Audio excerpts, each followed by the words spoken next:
Good evening. Good evening. Good evening.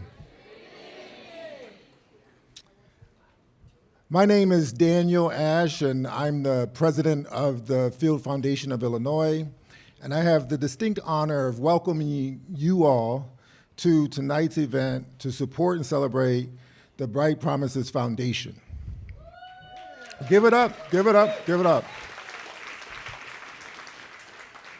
I want to also, in addition to welcoming you all in the room, it's very important that I welcome all of our viewers online because some folks decided to join us virtually, and so they're here with us literally in spirit. So let's give them a round of applause so that we know that they're there.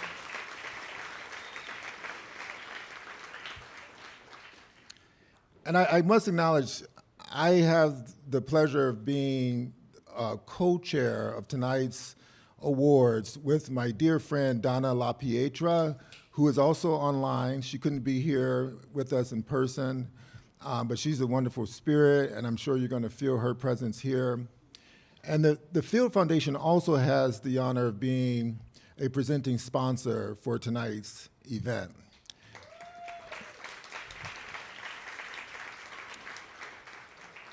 I want to actually speak to sort of the why. Like, why is the Field Foundation presenting sponsor for tonight's event? And I was thinking about the theme of tonight's event, Elevate.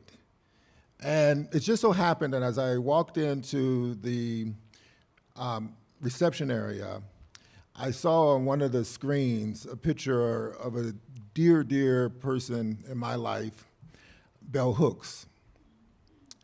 And I was thinking about my experience with Belle, who we used to call when I knew her as a student at Oberlin College. She was my advisor. We called her Dr. Watkins because her real name, her legal name is Gloria Watkins. And as those who know Bell Hooks, they know that she spent a significant amount of her life dedicated to exploring the theme of love. And I was thinking about what she taught me about love, that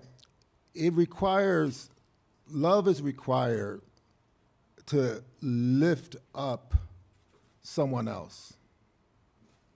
In order for someone to lift someone else up, you have to be in a position of love, that you have to love that person. So as I think about our theme tonight, Elevate, I'm thinking about how important it is for us to love the youth, the children of Chicago.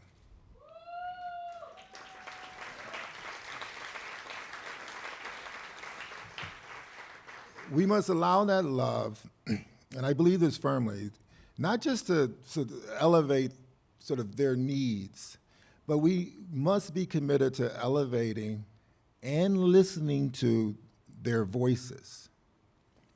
Now, not tomorrow, not 10 years from now, not 2 decades from now, but now.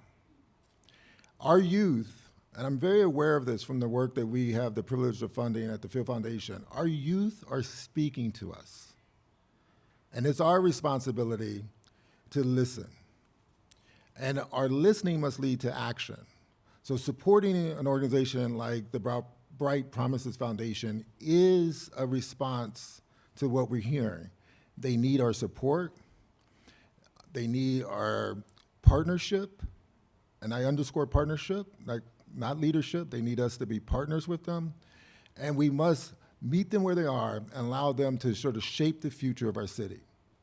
So with that, again, I'm honored to be here. I'm looking forward to hearing about the work of all of the honorees. Thank you.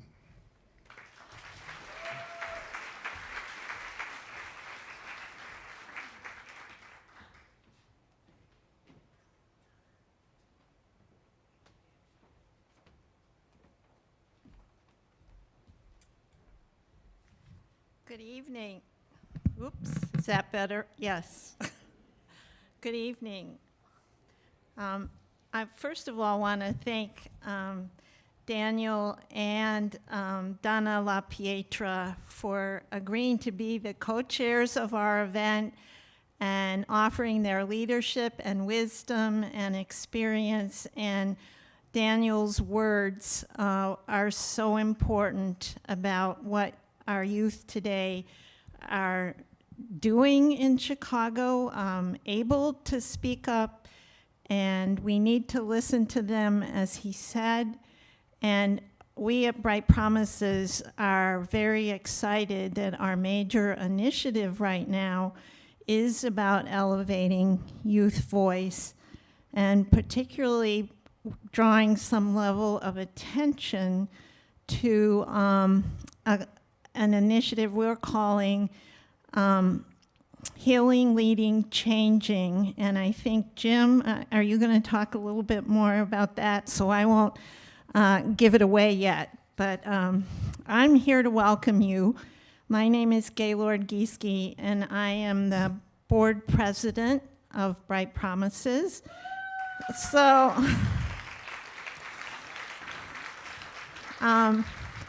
so please feel my fellow colleagues and absolutely stunning and wonderful board members that are scattered out there and who are terrific partners and committed colleagues for all of us at Bright Promises.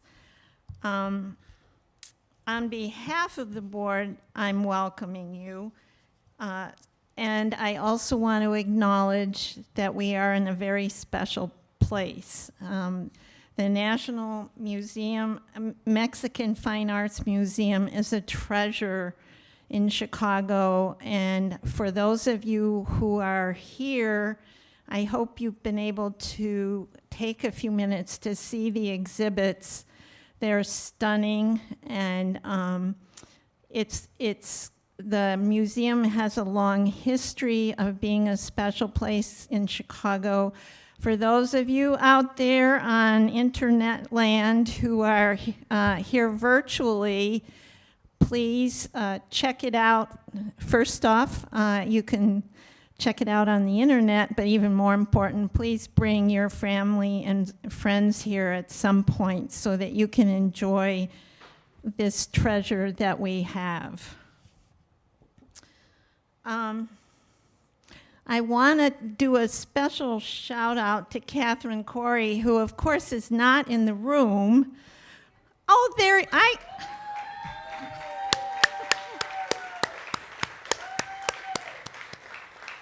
I have to confess, I can't see anything because there's this light coming right into my eyes. I guess we're communing here, so I can barely see. And Catherine, I'm glad you're here. And Catherine is the reason we've been able to all be here together and enjoy all of the wonderful food and the place and the people and the youth tables out here. If you haven't had a chance to visit with the youth who are here representing some of the programs of our partner organizations, we really encourage you to do so.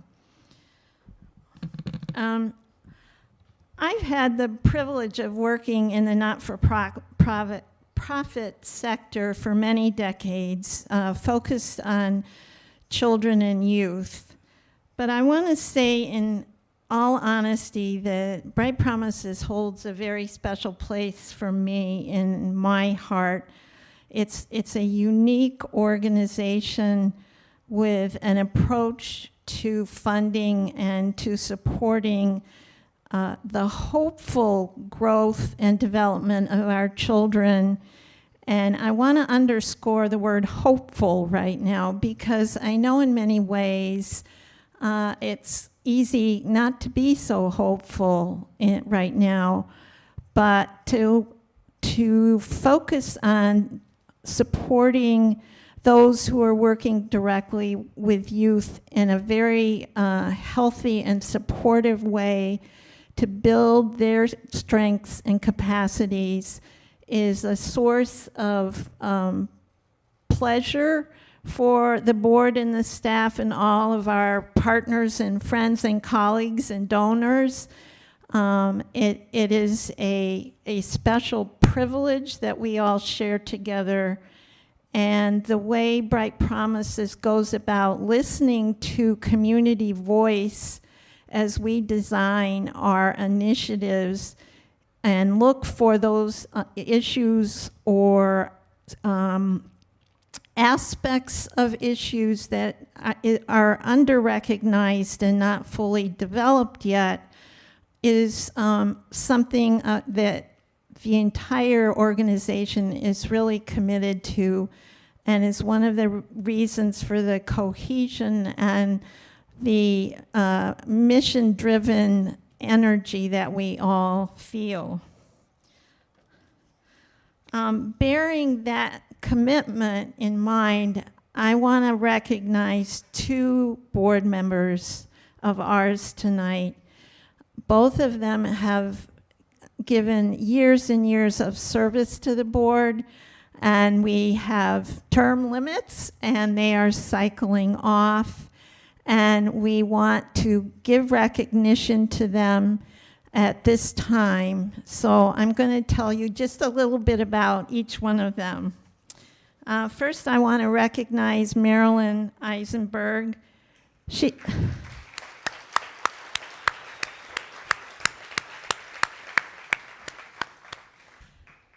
Marilyn was the co-founder of the Chicago Children's Museum, and Marilyn joined the board 13 years ago in 2009, and she has served as board vice president. She's also served as the chair of our fundraising committee and on many other board committees, and chaired many special events, which Marilyn is also quite a wizard at. Marilyn's passionate commitment and eagerness to embrace a challenge that is spiced with impatience about getting things done is what I so admire and want to recognize in Marilyn. And Marilyn, I know you're over there somewhere, but as I say, I can't see. And I will miss you greatly.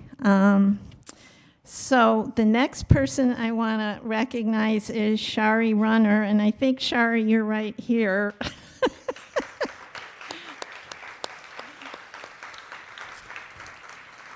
And Shari is the former CEO of the Chicago Urban League and a founder of the Humanity Institute.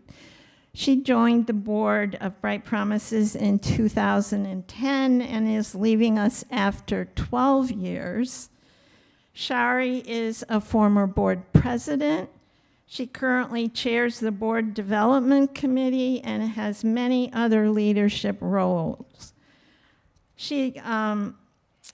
I want to say about Shari, when I first joined the board, Shari really caught my attention, and she probably doesn't even know this, because of her wisdom, her clarity, and her insights.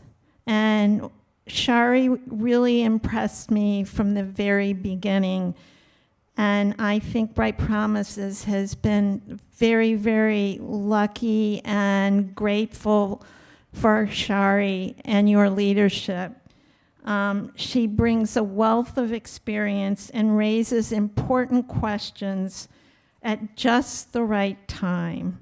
So with that, I would like to ask that Marilyn and Shari stand up. I know you don't want to, but you're gonna do it.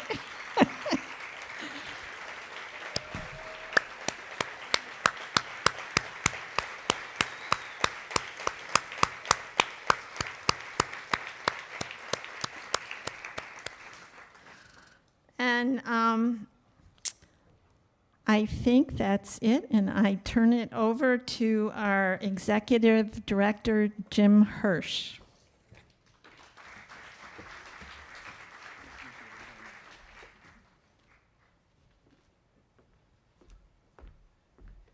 All right, good evening, everybody, and welcome tonight. My name is Jim Hirsch. I'm the Executive Director of the Bright Promises Foundation since January of this year. So it's like being here for the last 15 or 20 years. We're really happy to have everyone here tonight, and we want to thank you for braving the traffic and the awful weather to get here. I also want to thank Daniel Ash and Donna LaPietra. You know, when we were lucky enough to recruit both of them, Catherine and I started referring to them as the Dream Team, and there's absolutely no question that that is a very apt label for both of them. I also want to thank a number of other people. So this list is going to be a little long, so just hold your applause until I cue you. And then I want you to really clap uproariously if you can, please. We want to thank our event sponsors, including Azteca Foods, the Field Foundation of Illinois, KPMG, Allstate, Helene and Aaron Paris, the Pritzker Pucker Family Foundation, William Blair, Comcast, NBC Universal, and ABC7. And I also want to thank my old organization, the Chicago Sinfonietta, for their support of our paddle race, and they have given us some really wonderful things that I'm going to be sharing with you shortly. So would you please join me in welcome and thanking all of those wonderful supporters.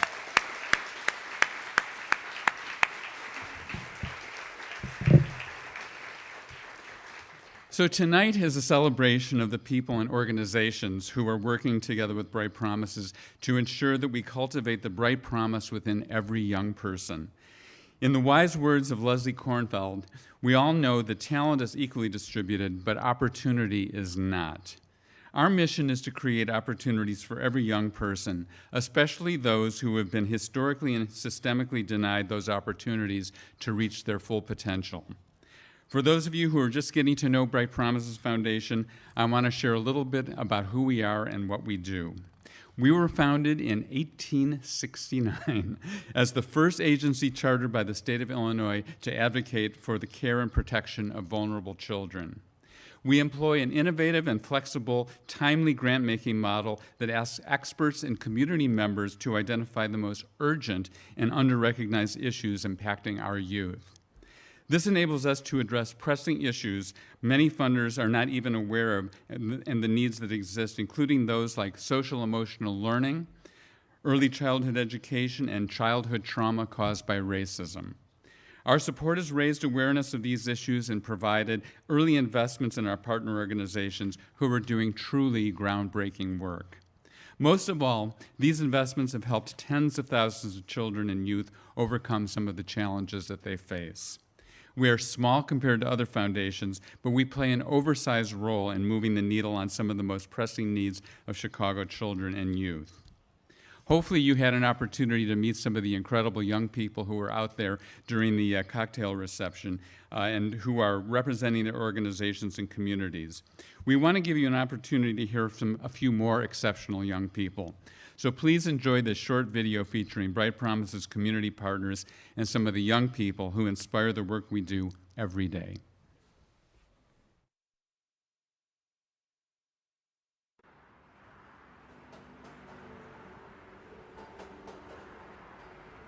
There is a present danger that we will lose a generation if we do not respond to the crises that we see that's happening in our communities. Children and youth growing up today are even more at risk than I have ever seen them. And it is our challenge and obligation to meet the urgency of the moment and act upon it. It's time for us to elevate their voices so that we know their stories. It's time for us to elevate the work that we do as individuals. We need to elevate awareness of this issue so that people from all over our society can be part of the solution.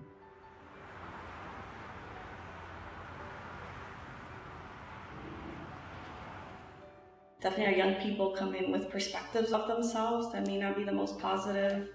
Is that all that we could kind of think about for food acts? Even having the metal detectors, right, when they come into the school and already having this sentiment of, I'm doing something wrong already, just by my presence. We're kind of taught to just like ignore these problems in our community and just kind of like brush it off like it's normal.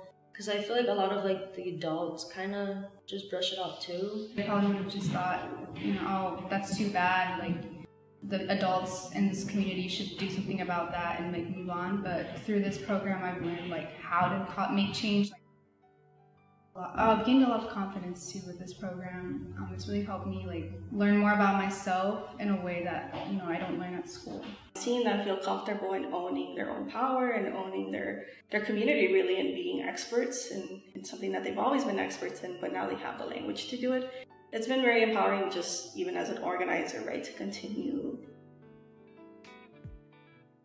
The youth that are from Chicago are no different. They are absolutely no different. They are coming from families that have that same grit, that are doing the best that they can, and are now taking the torch to do even better and to provide even more and to put themselves in position intentionally to be able to give back. When people say create change, change the world and stuff, I feel like that's such a large scale, but I feel like it can go as small as the scale. It's like leaving somebody with that one just memory, or what we call a lollipop effect, that just one lollipop moment that you may not think is a big deal, but it can mean a lot to that person. My mom will call me an activist at different times because I'm in a lot of different programs that deals with speaking our voice and our opinion and what we need to stand on. I would describe myself as a person who advocates for others. I think that I see a lot of potential within my community. Obviously I see the beauty of it, but I feel like there's a lot more that we could do.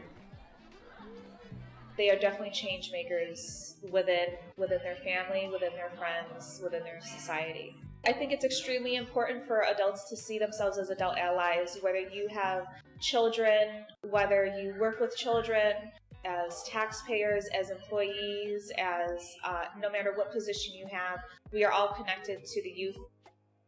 We believe at Bright Promises that everyone can play a role. We like to help people find a way to play that role.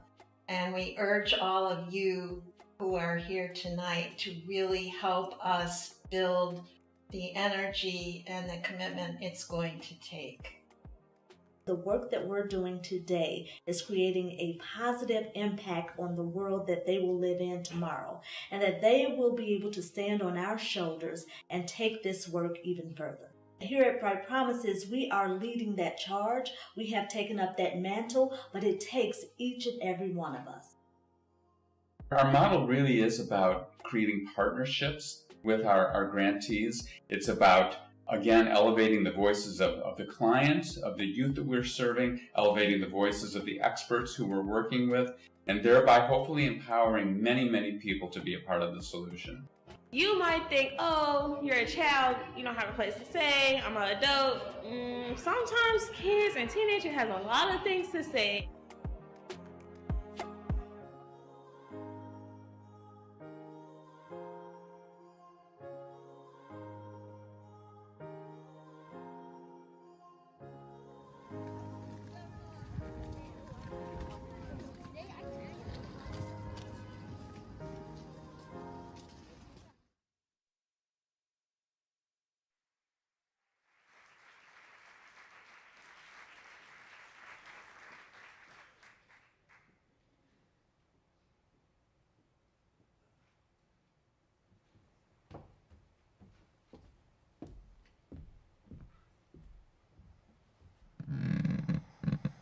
Good evening. That was spectacular. My name is Nanette Velasquez-Zander, and in my day job, I'm the Vice President of IT at Azteca Foods. I'm really excited to be here tonight. I am also on the Board of Directors and the Chair of the Awards Committee, so this is like a really special night for us. At Azteca Foods, our mission is to bring sunshine into people's lives. And we do that by, with our employees, our customers, consumers, our families, and community. And it's a family business. And I learned from my family to give back. My parents, my grandparents, my aunts and uncles have all been so involved in community. And it's part of my DNA. And so I'm very, very proud and very, very honored to be part of the Bright Promises Board of Directors. It was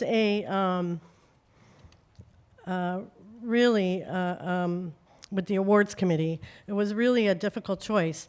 This year's honorees were selected through a competitive nomination process. We got a lot of submissions of people that were very, very dedicated to the youth of our community, and the Bright Promises then invited members of the Bright Promises Board of Directors, past award recipients, leaders in philanthropy and child-serving communities to form the 2022 Award Selection Committee. We want to thank this year's selection committee for helping to select this impressive group, an inspiring group of honorees. It was not an easy decision. We recognize that we cannot build the bright future our children and youth deserve alone. By presenting these awards, we are shining a spotlight on the heroes in our communities, who, like Bright Promises, are striving to create opportunities for every child to thrive. Tonight, we're going to present 3 awards. Each of these awards is being presented to a leader of the child-serving community who is making a big impact on the lives of children and youth. Tonight's honorees deeply embody our mission to create opportunities for all children and youth to reach their full potential and promise, and that they serve as an inspiration and model for all. It is a privilege to recognize their incredible contributions with these awards. And now I would like to welcome my fellow board member, Veronica Robertson, to join me and present this evening's awards.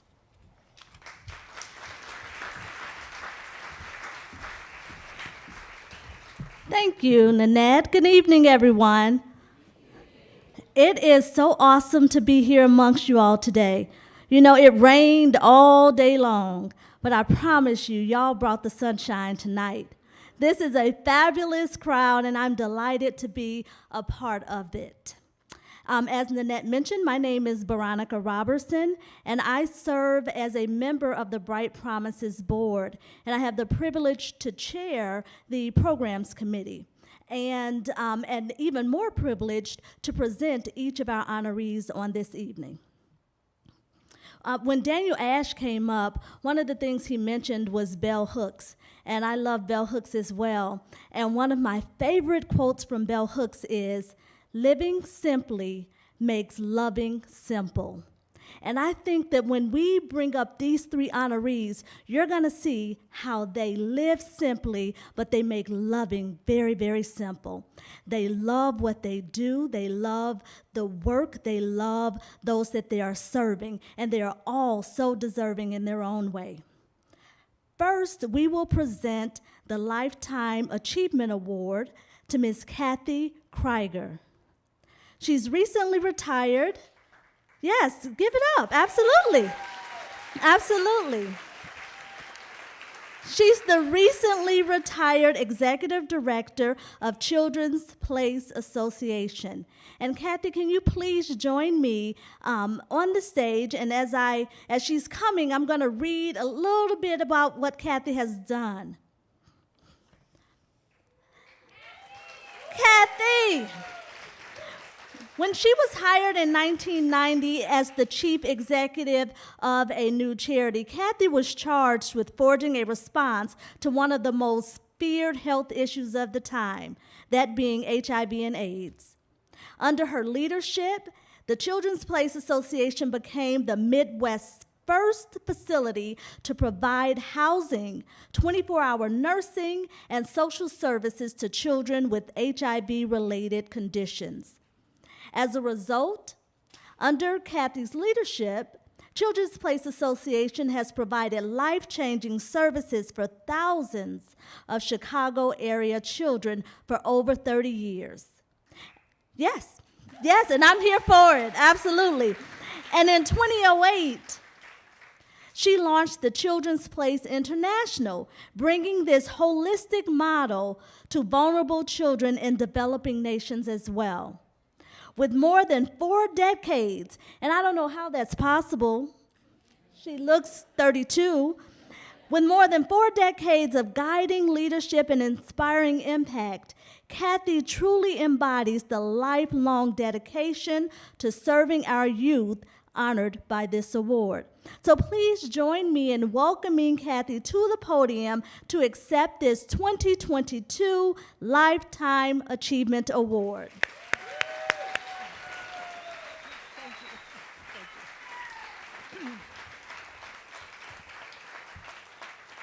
Well, thank you, Bright Promises. Oops, uh-oh, that's not good. It's okay if I just hold it. How's that? Can you hear me okay? Okay, so thank you, Bright Promises Foundation. It's really a great honor to be honored by you with your long and distinguished history. And thank you to my friends and family and colleagues who are here to share in that tribute tonight. Lately, I've been reflecting on how the good that people do, that ripples through time, and the results are often not seen by the people who get it started. I'm grateful across my long career that I've known people and institutions who care about the plight of those who are disenfranchised. Early in my career, I served on the board of directors of the Cabrini Green Legal Aid Clinic, which provided free legal services for very low-income residents in Cabrini Green, which was, at the time, a housing project that was notorious for very poor living conditions, high rates of violence, and incarceration. The clinic's work revolved mostly around juveniles, family law, landlord-tenant, and things like that. And as a very new social worker on the board, I used to listen to the attorneys talk about the kids and the families that they were working with, and I would think, you know, it would really be good if there were social workers working alongside these attorneys, because they could maybe get at some of the root causes of some of the things that they were struggling with. So I discussed it with the executive director, and he said, well, if you can get funding to do that, then okay, sure, we'll do that. So I wrote a proposal. It took me about a year. It was 10 pages long, but I was really new at this. And miraculously, this was funded, and we were able to get this program started. So as a result, over the next several years, I worked with youth in Cabrini Green. And as I got to know people, I could really start to see how hard it was for people to escape the circumstances that they were born in, and how it was just without a path out, it was so difficult to not get sucked into gangs and drugs. So when the city of Chicago made money available for a gang diversion program, since it worked once to write a proposal, I went ahead and wrote another one, and that one also thankfully was funded. And this time what we did was we brought business leaders from the community and from the corporate sector together to talk about ways that youth with few skills and no resources could make money apart from gangs and drugs. And they had a chance to meet people who had started very small businesses themselves. We gave them stipends for being in this program, so they had some money to start with.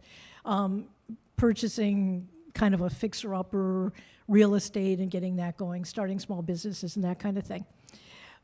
But what I didn't expect from the program, and actually several of the classes kind of pooled their money and did get economic strengthening projects going that they then used to kind of help support themselves. But one of the things I didn't expect, that I kind of ended up being a beneficiary of this too, because as I listened to people from the business community come in, I could start to see their perspective. I could understand that a business mindset would be kind of a good thing that would be helpful to me. And I went to the University of Chicago and started working on an MBA while I was working at Cabrini Green. When I was almost done with that degree, I saw a notice in the paper one day that a group of citizens had come together because they were concerned about babies who were being born with AIDS. And this was an impressive group of people. I mean, this was just grassroots. This was not a big initiative of anybody. This was just a group of people who thought this is intolerable. Like, kids are being abandoned in hospitals and their parents are dying, and somebody's got to do something about that. And what they were looking for was an executive director to get this started. And so I saw the ad in the paper and I applied for it, and to my surprise and delight, I was so flattered to be hired for this. And it was a great opportunity to just take the things I've been doing and then begin to sort of apply that to a group of kids who who God knows really needed all the help that they could possibly get.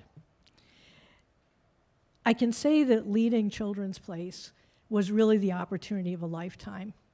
But I also have to mention that this is so the work of an army of people, of the board members who were committed to this and got it started, of the families and their voices in the project, of staff, of volunteers, and of course of donors. It was really just an amazing thing to see over the years. I'm also proud of some of the initiatives Children's Place has done more recently. We've started a Child Thrive program. I keep saying we, and you have to sort of forgive me on this. I retired in January, but it still kind of feels like we.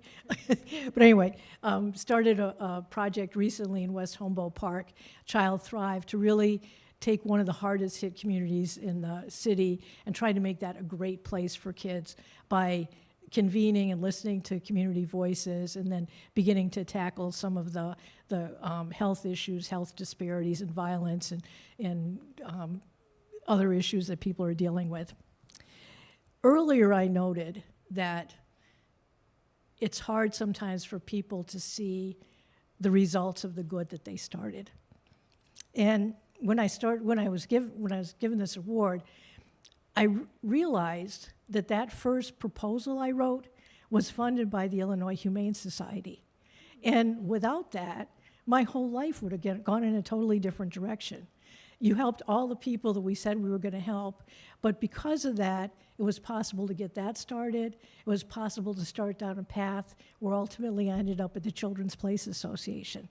So I thank all of you so much for that wonderful opportunity and for the chance to say this good thing that you probably couldn't have imagined, I couldn't have imagined, really happened because of a wonderful thing that Bright Promises did back when you were the Illinois Humane Society. So thank you all very much.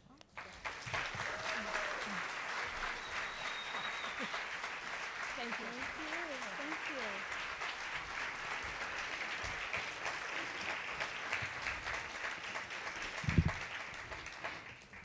Next, we will present the Champion for Children Award to Andrea Palmer.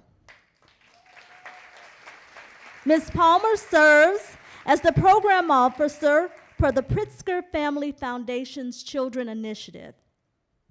Andrea leads the Family Foundation's strategy to address the needs of expectant mothers and newborns with the goal of reducing the number of preterm births and the evident racial disparities that exist in birth outcomes. And that's absolutely wonderful.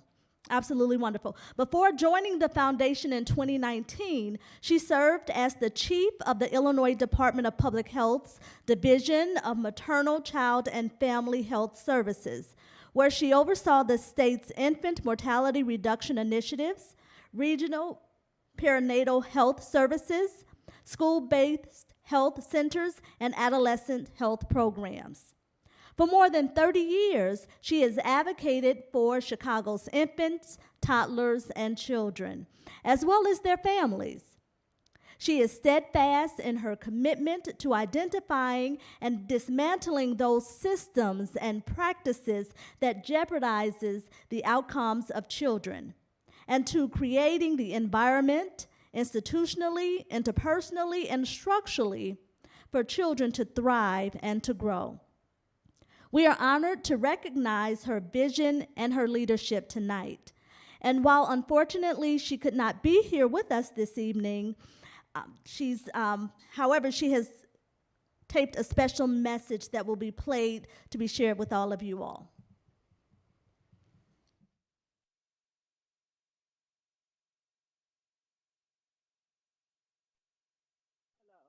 And thank you for having me. I'm honored to be recognized this evening.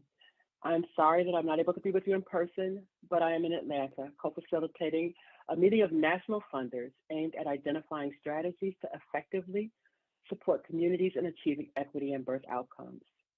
I'd like to start my remarks by congratulating the Bright Promises Foundation on your 150 years of service to Illinois' children and their families. I share your commitment to create and support opportunities for every child to be born healthy, flourish, and to thrive. Science tells us that if we can assure that birthing people are as healthy as possible entering into pregnancy and receiving the right support and care during the prenatal period, the child is more likely to be born healthy. And then, by providing the services and supports parents want and need in the context of their family and community, you are likely to put babies on a trajectory that can positively impact their lives and wellness into adulthood. Evidence shows us that when we invest in the first 3 years of life, beginning prenatally, infants and toddlers become healthy children who are confident, empathetic, and ready for school and life. And our communities, workforce, and economy become stronger and more productive. Like you, I know that actualizing this vision is hard work. We've been at it from our unique perspectives at the local, state, and national levels for decades. But I'm heartened by the recent shifts in the conversation from a top-down approach to one that elevates families and communities into the conversation, recognizing that they are in fact the experts whose voice needs to drive our work to dismantle the racist structures and systems that have intentionally held families down, and to replace them with the systems that elevate and activate parents' power to provide the supports they want and need for their children to flourish and thrive. I know I'm preaching to the choir, and that we're all on this journey together. So with that, I will end by saying that I am deeply honored and grateful to be recognized as your 2022 Champion for Children. Thank you, and good night.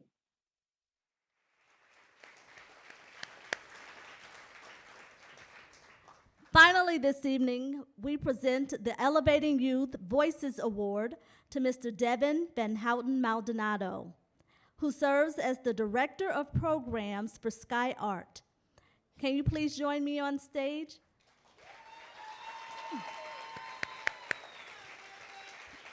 And as he comes, I will give you a little bit of information as to why Devin is so deserving of this award. He has worked with youth in incarcerated spaces for over 10 years, and he has dedicated his life to empowering these young people to use their voices through art. He is driven by his purpose to humanize youth who are involved in the criminal justice system, challenging each of us to reflect on freedom and innocence in the context of juvenile incarceration. He champions that all children deserve to be seen as kids and not as criminals. This month, he launched a series of exhibitions and public programs on and about youth incarceration entitled, Can You See Me? This show elevates these young people from an invisible status of out of sight and out of mind mostly, and disregarded by most, to front and center as contemporary artists in their own right. Because of Devin's passion and dedication, the voices of youth who are involved in the criminal justice system, they're being elevated. He is dedicated to giving youth a voice, to giving a voice to the voiceless, and reaching those who seem to be unreachable. And I'm here for that, absolutely. So impressive. And the Elevating Youth Award is accompanied by an honorarium of $5,000 to support Devin's ongoing professional development. So please join me in welcoming to the podium the wonderfully talented and committed and oh so fly Devin as he comes to accept his award.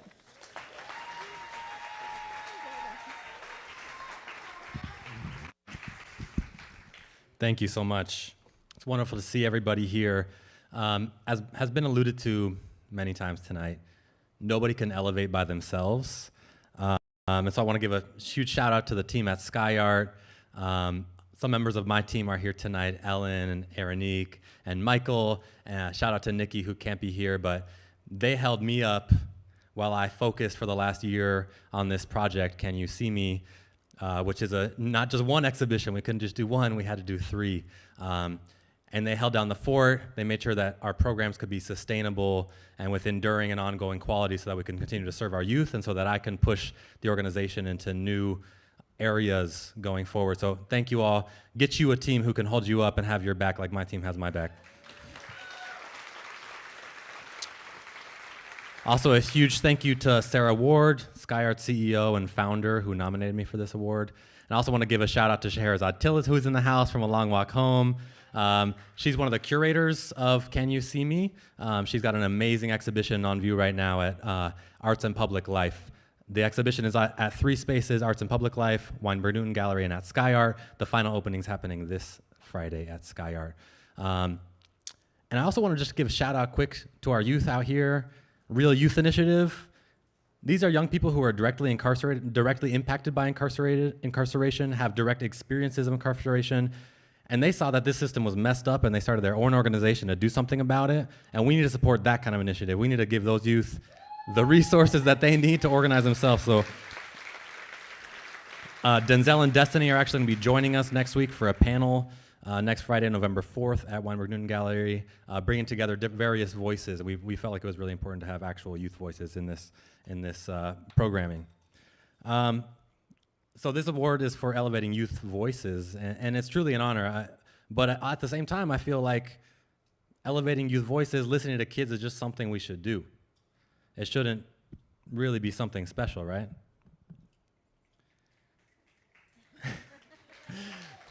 In fact, we diminish their voices at our own peril.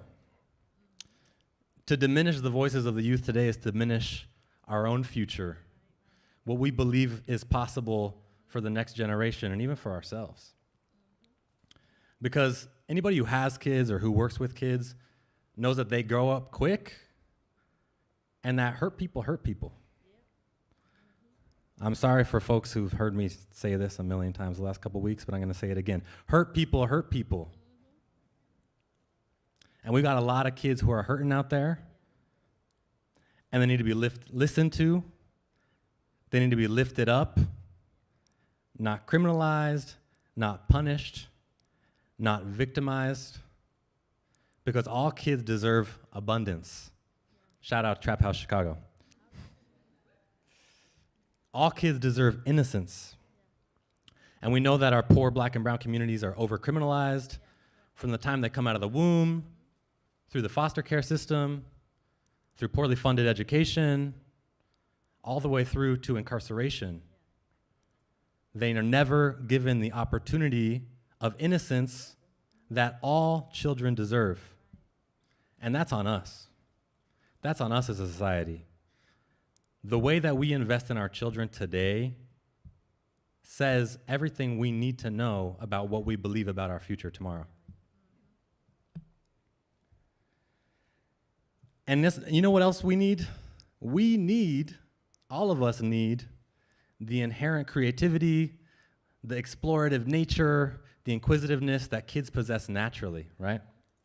And unfortunately, as adults, we often fall into the trap of becoming less creative, less inquisitive, more averse to the unknown, right? All these responsibilities, all these things we're supposed to do.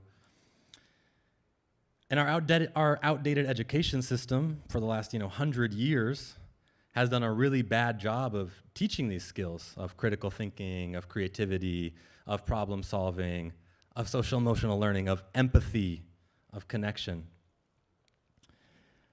Art and creativity and experimentation and free choice, that can't only be the territory of the rich and privileged. At SkyArt, we propose that we all need to be able to think like artists. Indeed, for as long as there's been art, artists do their best to be more childlike, to be more intuitive, to be more experimental, to imagine the impossible. And at SkyArt, rather than trying to teach that to kids, we're simply trying to preserve that. And I want you all to try to rescue some of that in yourself. We need to preserve and protect the creativity that our kids are born with. And it turns out that that creativity and that expression can also help us heal. So I'm going to propose something that sounds radical, but it's not radical. When we flip the script and we recognize students as teachers and teachers as students, and we not only elevate youth voices, but center their perspective in our future, we might even save ourselves.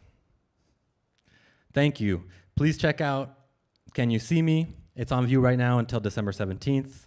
You can find out more information at canyouseeme.art. The show is up at all 3 locations. Sky Arts opening is happening this Friday from 4 to 7 p.m. That's in South Chicago. Lots of opportunity to see amazing artwork by our incarcerated youth alongside work by well-recognized and famous contemporary artists. So please check it out. Thank you all so much.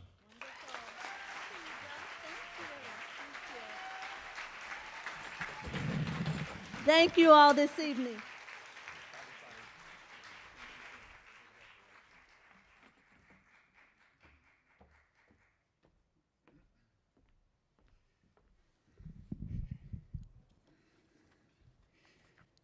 All right. Got to find the right place in the script here so I don't. That was really, really inspiring, and I want to invite all of you to give a really very loud and prolonged applause for the 3 honorees, Kathy, Devin,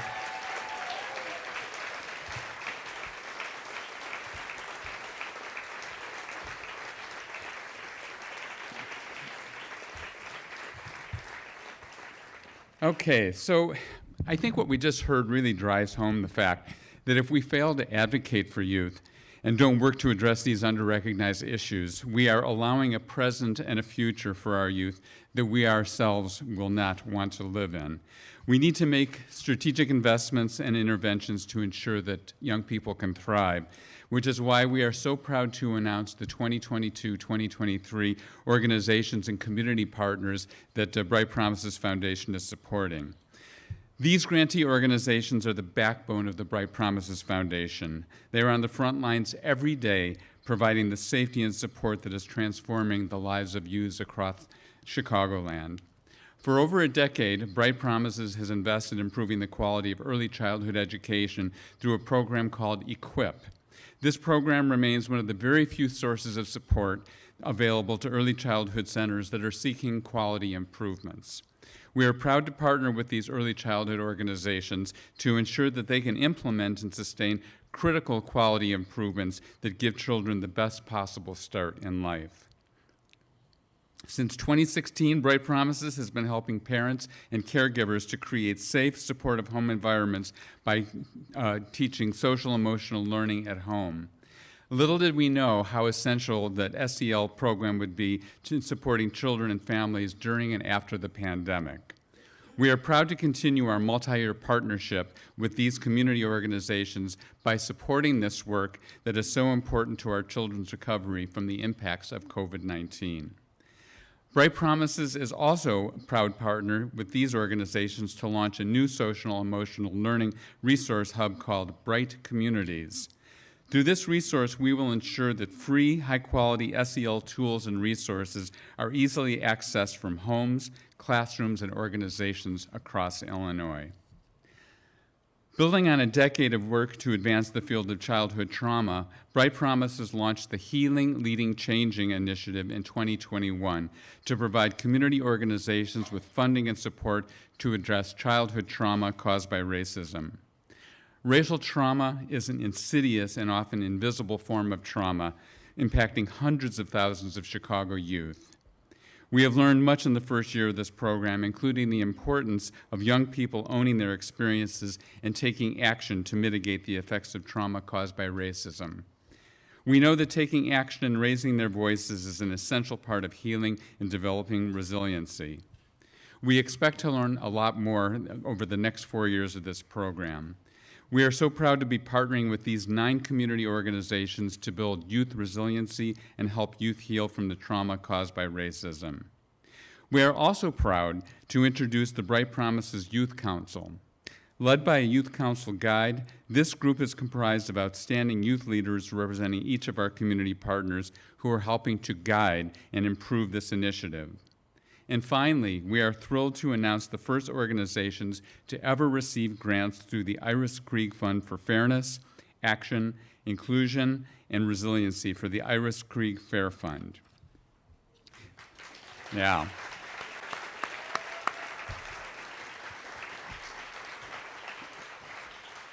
This fund was formed upon the retirement of former Bright Promises Executive Director Iris Krieg by a group of friends and colleagues who are dedicated to helping Bright Promises secure Iris's incredible legacy of impact. Thanks to the generous donors to the Iris Krieg Fair Fund, Bright Promises will make 2 grants in her name each year to support youth as they fight for social justice and equitable treatment for themselves and others. I would like to share a brief message from Iris, who wanted to be here this evening but couldn't be. And Iris says, "I am so sorry to miss this event. Bright Promises and the Fair Fund mean so much to me. I feel so honored to have the Fair Fund named for me, especially so because it embodies principles that I feel very passionate about. First and foremost, valuing every child regardless of race, ethnicity, gender identity, or any other irrelevant trait. And secondly, engaging young people in standing up for themselves and bringing about needed changes in our community. Thank you for your support of Bright Promise and the Fair Fund. I look forward to next year." Let's give Iris a great round. Hope she's watching. We also are really excited to announce the first 2 organizations who are selected to receive Fair Fund support. They are Theater Y and the Firemert Community Arts. So yeah, let's give them all a round of applause.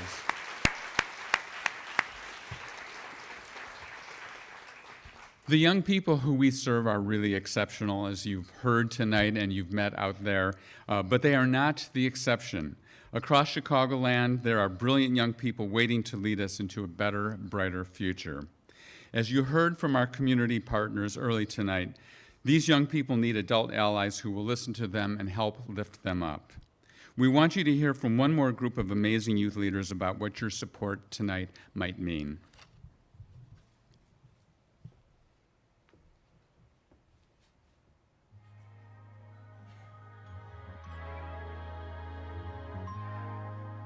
It matters what the youth say and what the youth want. These youth are serious. They are passionate, they're excited, and we have to take that passion, have to take that excitement and use it for good. Many people don't believe that we can actually do it when we can. You know, it feels good to stand up and say, I have a voice, I can use it. I feel like there's nothing that, if I put my mind to it, there's nothing I can't do. But once I saw what I can do, I felt like I can do anything. I think the sky's the limit when adults say, let's change the narrative when it comes to youth, working with youth. Once you open the doors to the youth, they're gonna be running through it. They're gonna be excited and happy. So just give youth the chance. We just want our voice to be heard. Whether that be something as simple as asking for bike lanes or to write a new law. If adults all across the nation, across the world will let the youth speak, I think the world can change.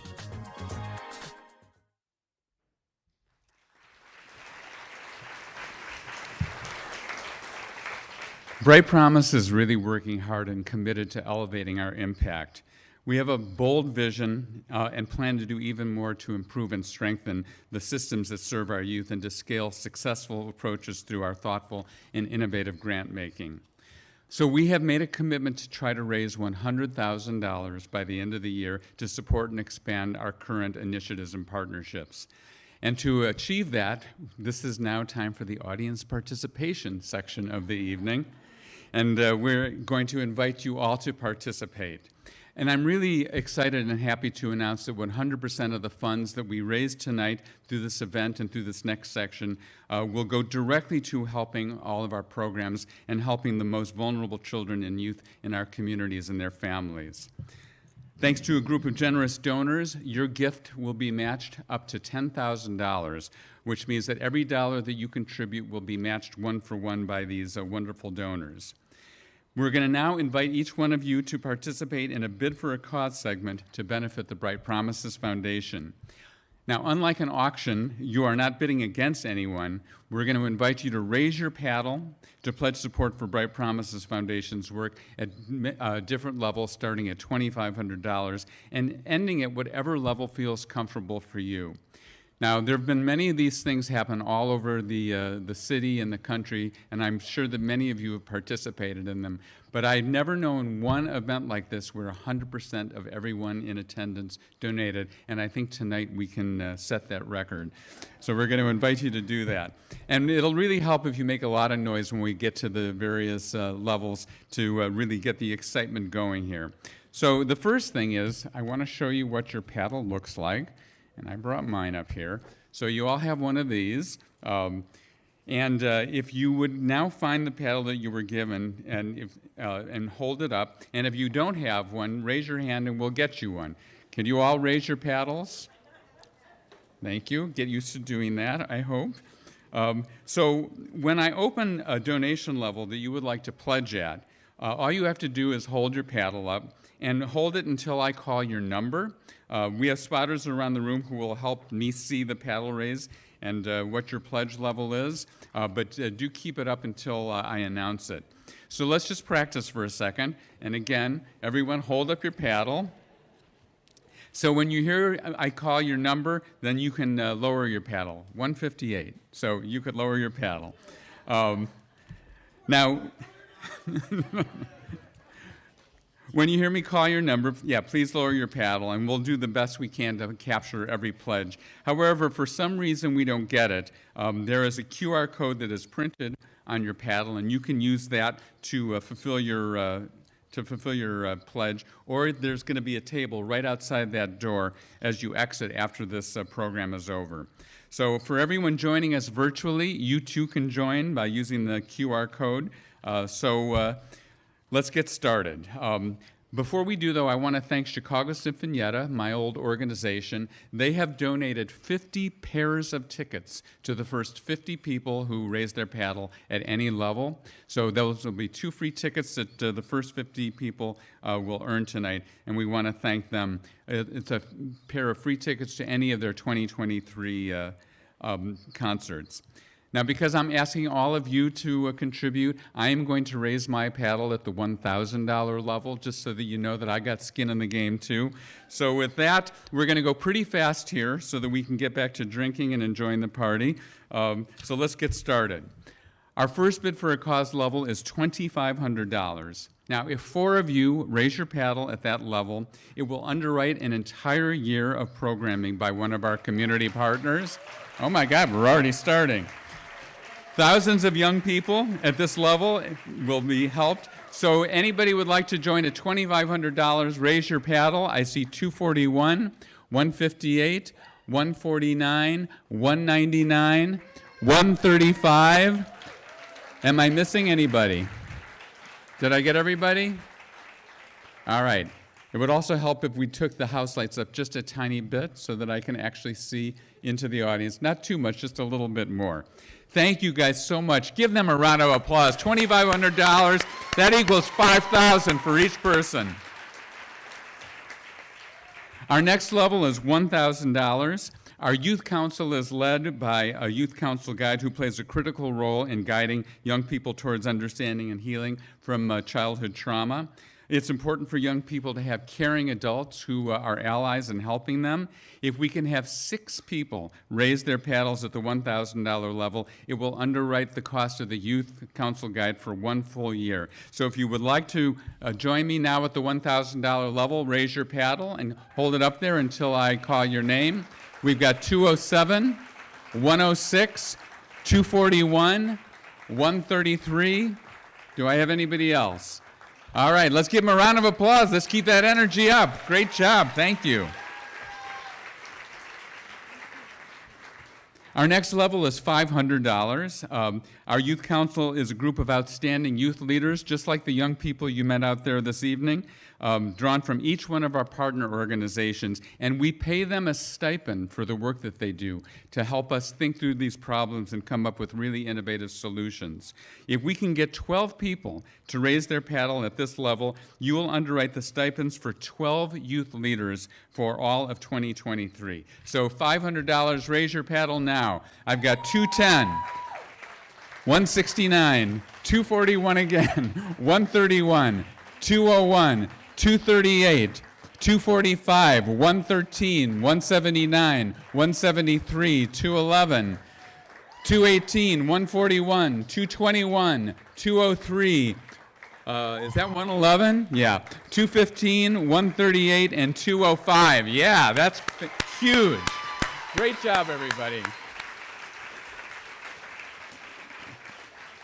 Our next level is $250. Bright Promise is always looking at new ways to improve and expand access for children and families to the programs and services that address their unmet needs. That's why this year we launched the Bright Communities online portal that will share these really critical social emotional learning techniques so that caregivers as well as teachers and parents can use them. At this level, if we can get a number of people, we can really add even more content to this website that is launching actually I think in the next couple of weeks. So if you would raise your paddles now at the $250 level. I've got 209, 208, 241, 122, 124, 144, 222. Keep those applause coming. 104, 134, 107, 228, 191, 117, 182, 174, 147, 150, 234, 244, 177, 240, 206, 129, 159, 202, 110, and I can't actually see that. What's the number?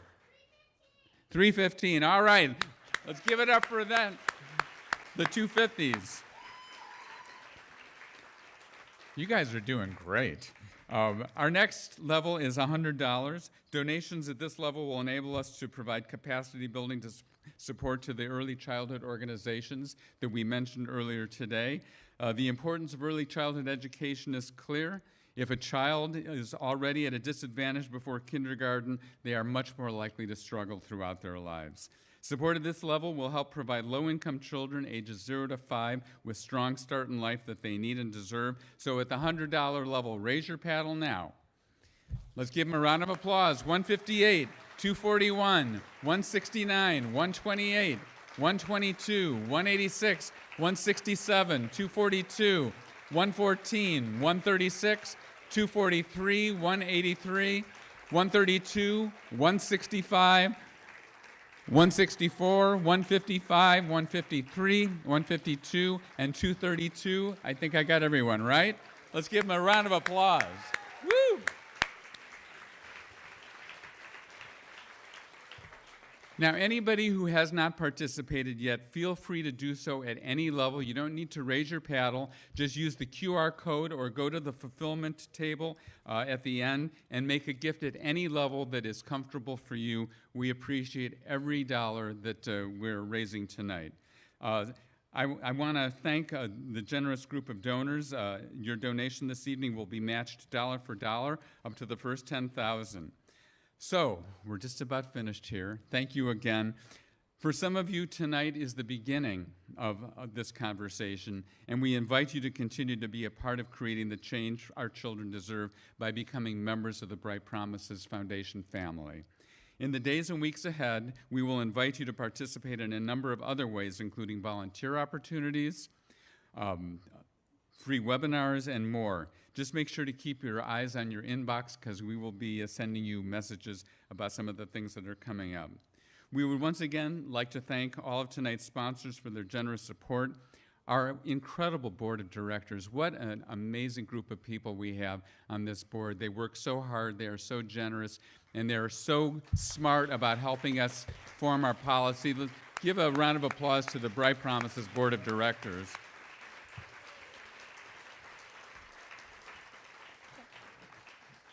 Oh my gosh. I also want to thank our staff. That's Catherine Corey, if you haven't met her. She is a force of nature. And she has pretty much single-handedly organized this entire event tonight. Catherine, you are a baller.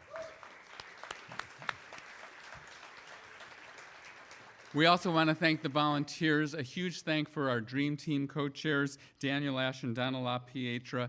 And special thanks to the National Museum of Mexican Art for hosting us, and the wonderful catering staff for the work that they did.